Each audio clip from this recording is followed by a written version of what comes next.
Assalamualaikum warahmatullahi wabarakatuh. Alhamdulillahirabbil alamin wassalatu wassalamu ala asrofil anbiya'i wal mursalin wa ala alihi wasahbihi ajmain amma ba'du. Anak-anakku, saudara-saudaraku, kaum muslimin, muslimat rahimakumullah. Alhamdulillah pada pagi hari ini kita akan mencoba belajar melalui jaringan online virtual ya. Mudah-mudahan Allah senantiasa memberikan rahmat, hidayah serta kesehatan kepada kita semuanya. Amin ya robbal alamin.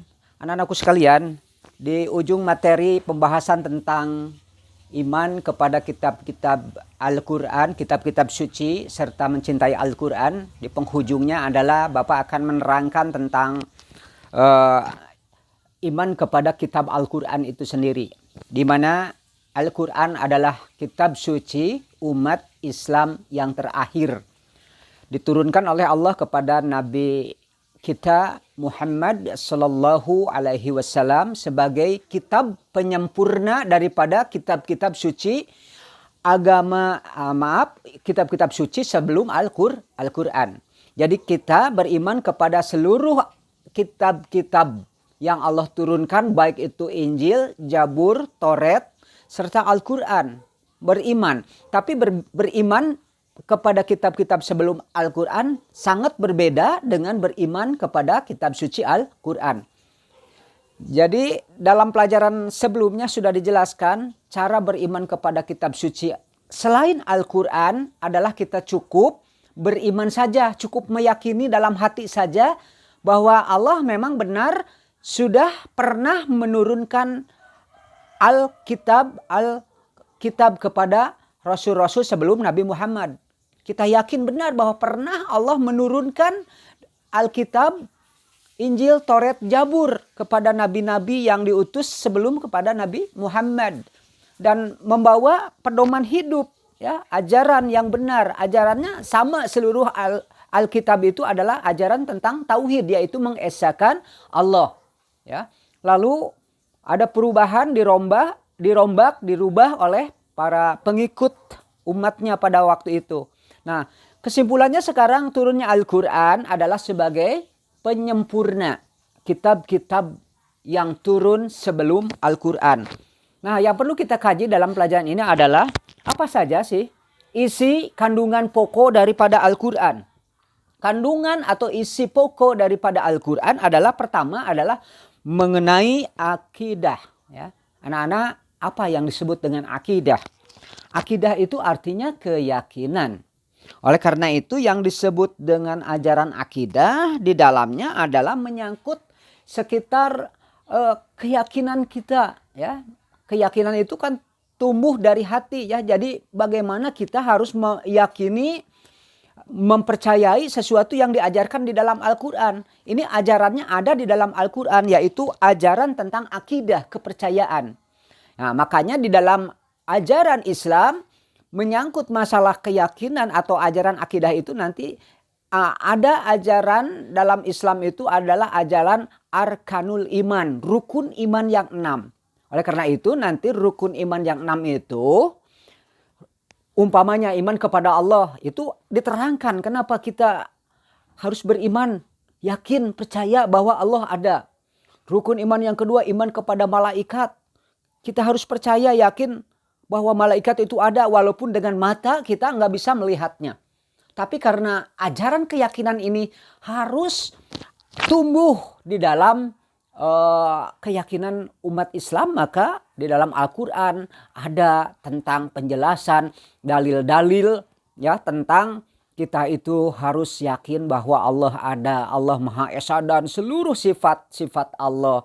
Lalu kita harus yakin dan percaya bahwa Al-Quran itu adalah kitab suci umat Islam, umat yang terus isinya juga harus kita percayai ya. Nah, kemudian ini menyangkut masalah kepercayaan ya, sampai kita harus percaya kepada Rasul, kita harus yakin dan percaya bahwa akan terjadi kiamah ya, hari akhir, hari pembalasan dan lain sebagainya. Jadi di dalam rukun iman nanti akan dipelajari, 1 iman kepada Allah, 2 iman kepada malaikat, 3 iman kepada kitab, 4 iman kepada Rasul, 5 iman kepada hari kiamah ya. 6 iman kepada qada dan qadar ya. Nah itu. Jadi sekali lagi ajaran Al-Qur'an, ajaran pokoknya adalah mengenai akidah atau keyakinan kita kepada rukun iman yang 6 diantaranya ya. Nah sekarang ajaran yang kedua, pokok kandungan di dalam Al-Qur'an adalah ajaran akhlak. Apa akhlak? Akhlak itu artinya anak-anak adalah budi pekerti ya. Pengertian kita sehari-hari adalah akhlak itu adalah budi pekerti tentang baik dan buruk ya. Budi pekerti di dalam ajaran Islam, di dalam Al-Qur'an diterangkan nanti budi pekerti yang mulia itu seperti apa. Budi pekerti yang mulia dikenal dengan akhlakul karimah ya, akhlak yang terpuji. Nanti dijelaskan di dalam Al-Qur'an apa saja seperti sabar ya, tawakal, tawadu, juhud ya. Nanti diterangkan lebih jauh. Itu ajaran akhlak artinya. Nanti juga ada akhlak yang tercela ya. Minum-minuman keras, homer, berjudi itu adalah akhlak yang tidak terpuji, berkelahi ya dan lain sebagainya ya, membunuh, nauzubillah min dzalik itu tidak boleh, itu termasuk akhlak yang tercela atau di dalam ajaran Islam disebut dengan akhlakul majmumah, akhlak yang tercela. Nah, 2 itu ya isi pokok kandungan Al-Qur'an yaitu akidah, kepercayaan, 2 akhlak atau budi pekerti. Yang ketiga sekarang, apalagi isi pokok ajaran Al-Qur'an yaitu ibadah. Ibadah ya.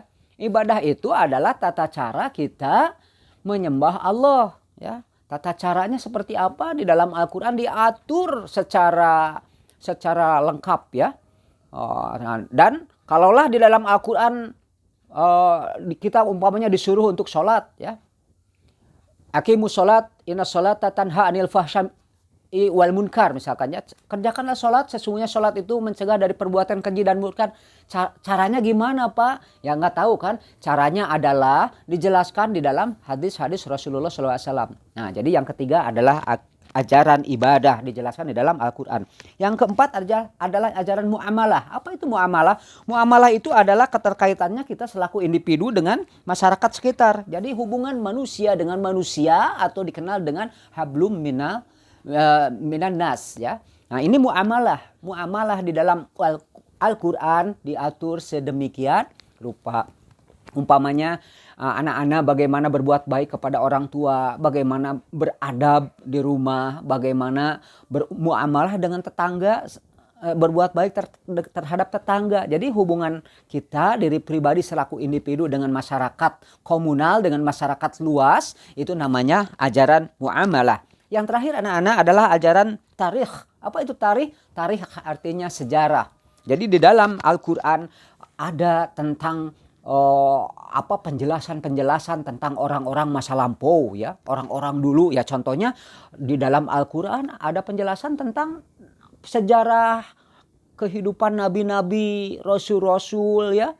Bahkan di dalam Al-Qur'an ada sejarah tentang manusia sebelum ada Adam alaihissalam ya, atau saat Adam alaihissalam turun, apakah ada manusia sebelum Adam, diterangkan di dalam Al-Qur'an itu ya. Makanya berbicara tentang sejarah, kitab sejarah yang lengkap di dunia ini tidak ada kitab sejarah yang lebih lengkap kecuali Al-Qur'an.